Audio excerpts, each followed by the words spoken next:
yang paling ampuh untuk ibu mertuaku adalah makanan-makanan enak dan kekinian. Jadi meskipun seharian waktuku habis di dapur, aku tidak perlu makan hati oleh perlakuan ibu mertua yang biasanya tidak menyenangkan. Gak perlu repot-repot pergi ke dukun untuk meminta pelet ampuh buat menjinakkan ibu mertua. Ini sih ibu mertuaku. Gak tahu juga kalau mertua-mertua di luaran sana. Karena tiap hari aku sibuk di dapur, aku sering tidak punya waktu untuk bersosialita di luaran dengan tetangga-tetangga sebelah. Kata ibu mertuaku itu tidak masalah. Asalkan hubungan dengan Pak RT baik-baik saja itu sudah cukup. Wah, rasanya senang sekali karena ibu mertua tidak keberatan kalau Pak RT sering-sering ke rumah. Tapi meskipun aku tidak aktif bergibah dengan tetangga-tetangga sebelah, ada beberapa tetangga yang memasukkan aku di grup obrolan. Ya, kata mereka sih gibah online karena zaman sekarang ini wanita-wanita pasti sibuk bekerja juga. Karena terpikat dengan kebutuhan-kebutuhan duniawi yang seringkali malah tidak penting, jadi banyak juga menantu-menantu yang bekerja untuk membantu anaknya ibu mertua mereka. Jujur saja sebenarnya aku merasa risih kalau diajak gibah online. Sebab bagaimanapun juga gibah itu pasti mengandung fitnah dan sudah pasti bakalan menambah pundi-pundi dosa pada diri kita. Sebagai manusia biasa, aku sangat takut menambah dosa. Yang aku inginkan hanya menambah cuan-cuan di dompet dan di rekeningku.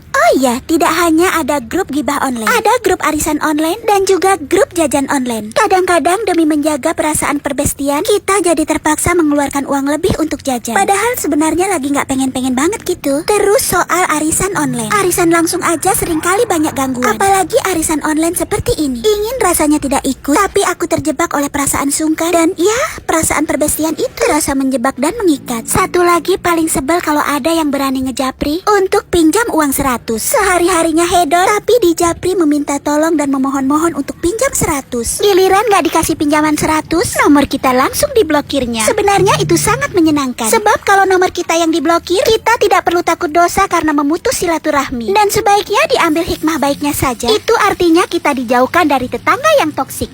Tanpa perlu bersusah payah, kita sudah dengan mudah dijauhkan dari orang yang sangat-sangat menyebalkan itu. Masih mendingan Markona, suka ngutang tapi suka memberi bantuan. Meskipun di mana-mana urusan hutang itu tidak pernah ada yang menyenangkan. Selalu membuat perasaan berubah menjadi sedikit tidak respek lagi. Sudah jelas banget kalau persoalan hutang itu bisa merusak hubungan pertemanan. Kalau hutang sesuai kebutuhan mungkin pasti akan dipertimbangkan. Tapi kalau terbiasa terlihat hedon tapi masih ngutang, itu sungguh di luar nurul. Untung aja di sini aku menjadikan ibu mertuaku sebagai bestie. Meski konsekuensinya aku harus memasak tiap hari requestan ibu mertuaku, tapi setidaknya hidupku pasti aman karena bestian dengan ibu mertua sendiri. Ini sangat wajib dilakukan oleh para menantu-menantu yang tinggal di pondok mertua indah, supaya hubungan menantu dan ibu mertua menjadi harmonis dan tentunya saling menguntungkan. Menuku hari ini adalah aneka cemilan dari bahan aci. Tekstur aci yang lengket dijamin bisa menjadi pelet untuk ibu mertua tercinta. Bingung mau masak apa? Nonton DEBM aja.